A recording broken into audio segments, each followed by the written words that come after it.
But since they love tattoos so much in the dump, they need to get that phrase tattooed on their arm so it serves as a constant reminder.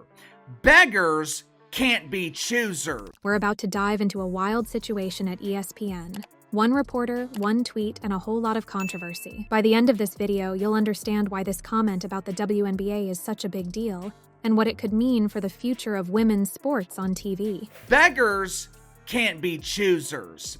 If you don't like what I'm making for dinner, fine, go get something yourself. I know dump divers in the WNBA along with their pretend friends at the worldwide leader in woke ESPN. Before we move on, I'd like to ask you a small favor. If you appreciate this content, please take a second to like this video and subscribe to the channel.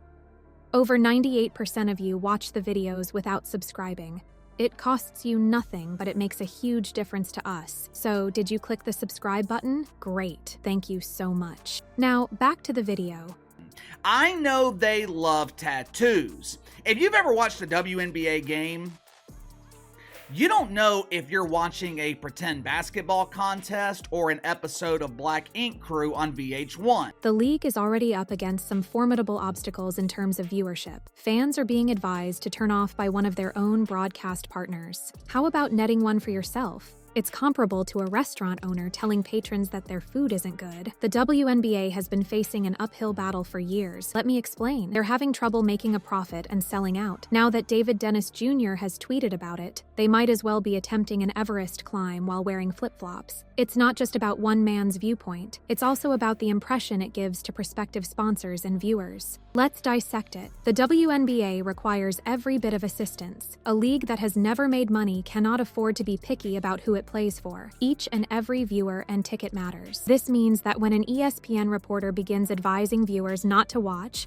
it's like prodding holes in a boat that already leaks. This is where things get really interesting, though. This involves more than just the WNBA. It also involves ESPN. These games are being televised for hefty sums of money. When you're a league that is known for huge embarrassing failure, you don't have the luxury of hand-selecting your fan base. So why in the world would they allow one of their own staff members to advise viewers not to watch? They seem to be undermining their own investment. And in this case, let's not overlook the double standard. Could you imagine if LeBron James supporters were told to give up on watching the NBA? Outrage would ensue. However, for some reason, when it comes to women's sports, people are willing to write off an entire league because one of its top players is injured. A deeper problem in sports media is revealed by this entire mess. The issue at hand is not merely one tweet. Rather, it's the way women's sports are perceived overall. It appears that some people don't think it's worth watching the WNBA unless a well-known player is competing. However, that would be missing the essence of what makes sports so amazing: the rivalry, the collaboration, and the flashes of lightning-fast skill. This is where things start to get crazy. Would you believe me if I told you that ESPN could use this mess to increase WNBA viewership? Sounds absurd, doesn't it?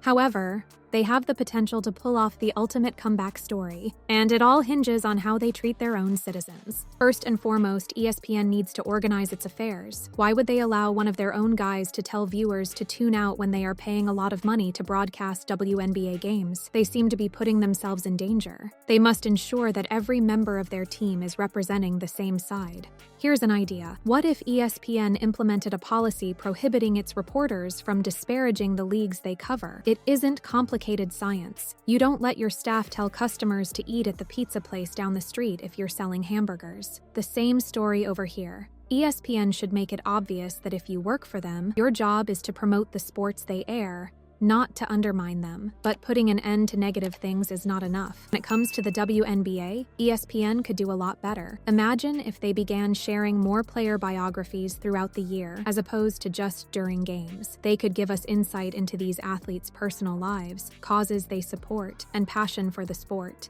It is the type of content that captivates people. And now, let's discuss who is speaking. It is imperative that ESPN hires individuals with extensive knowledge of women's basketball. We are discussing former players, coaches, and actual experts who have the ability to dissect the game in a way that piques interest. No more employing people merely for their ability to cause trouble. People who have the ability to evoke the excitement of a game-changing play or a last-second shot are what we want. And here's another. ESPN must maintain consistency. If they are going to punish someone for saying something inappropriate, they ought to punish everyone everyone equally. Do not show bias. Everyone will then be aware of their positions, and supporters will know that ESPN is rooting for the WNBA. What would this look like then, if ESPN succeeded in pulling this off?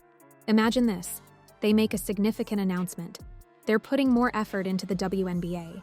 Improved commentators, increased coverage, and a pledge to present the league in a way never seen before. They could begin a series showcasing the up-and-coming players in the league, or delve deeply into the tactics that add so much excitement to the match. They might even collaborate with the athletes to produce content that ignites public interest in the game.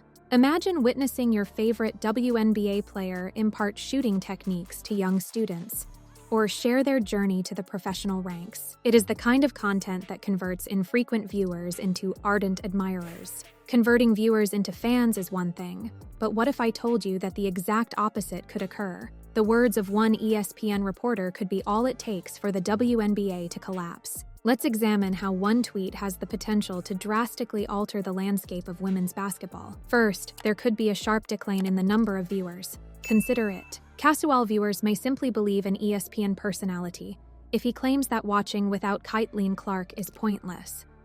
It's similar to telling someone that once the main star leaves the picture, the movie isn't worth seeing. Here's the thing, though.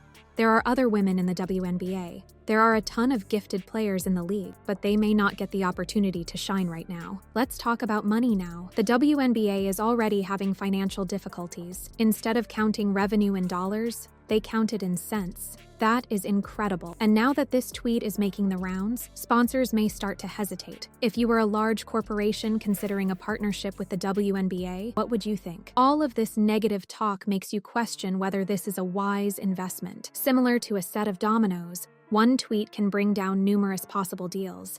However, it goes beyond the present moment. Women's basketball may suffer significant long-term consequences as a result of this entire mess. We are discussing the upcoming group of players, young girls who may have aspirations of becoming professional athletes in the future. If they witness all of this drama and hear comments like, "The league isn't worth watching," they may decide against playing basketball. The true tragedy in this situation is that dreams are being crushed before they even have a chance to take off.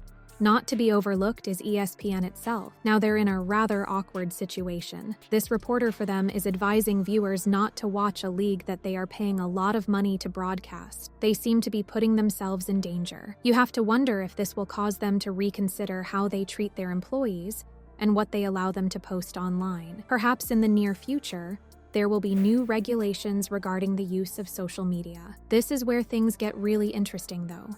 The entire situation may actually bring about some beneficial changes in the sports media. Perhaps it will force networks to acknowledge that they have to provide more support for women's sports. There should be greater commentary, more coverage, and a genuine attempt to highlight the talent in the WNBA. As they say, sometimes you have to reach your lowest point before you can begin to ascend again.